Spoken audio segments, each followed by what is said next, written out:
he leads by example. There's been so many instances in just knowing Pastor Walker where he isn't just great at disseminating or giving instruction and leading people, but he will never ask anything that he's not capable, not willing to do first. On our second trip to Flint, you know, it's a really funny story. We faced an obstacle because our trucks were so heavy that we couldn't get past the state line for whatever reason. The trucks didn't make the right weight. First obstacle was not getting past the toll. The second obstacle was that all regular navigation points to taking interstates to get in and out of cities, obviously, because that's the quickest route.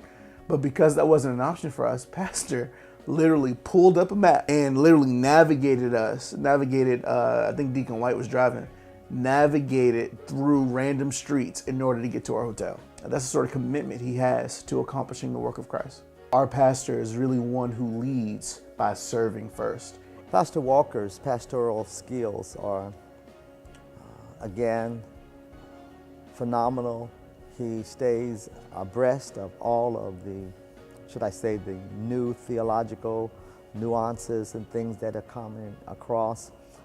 He connects, I believe, between the cradle to the convalescent home.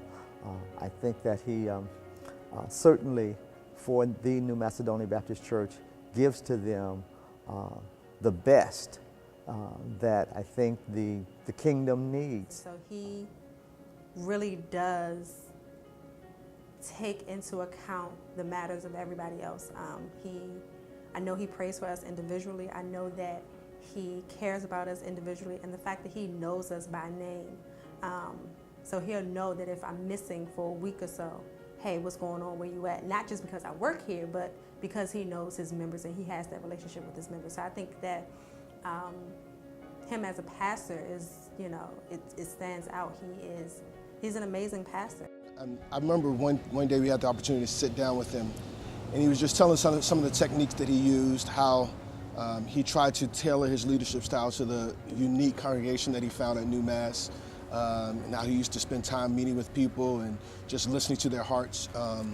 So that type of concern for the people is probably what stands out to me most about Pastor Walker. I know that he loves the people. I know he loves pastoring, shepherding people, particularly shepherding from God's Word, using God's Word to shepherd them. So that's probably the thing that sticks out most to me, is that just his heart for the people. Pastor is, as a boss, is a very special individual. Okay. It's a joy to work with him. We have to always be on our toes. I think he's an exceptional leader. He's such a visionary, and to be a part of carrying out that vision is very exciting. I was always amazed when he was in Martinsburg and began to become that leader.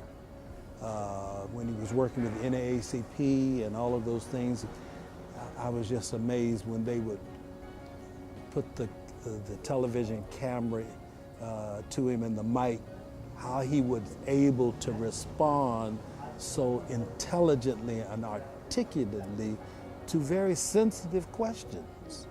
So by the time he got to Washington, D.C., the rough edges had been smoothed, and he was really ready to begin leading in this city. And it was just a natural for people to want him to be their leader and being willing to follow him. Some people are leaders and no one really thinks they're leader but them.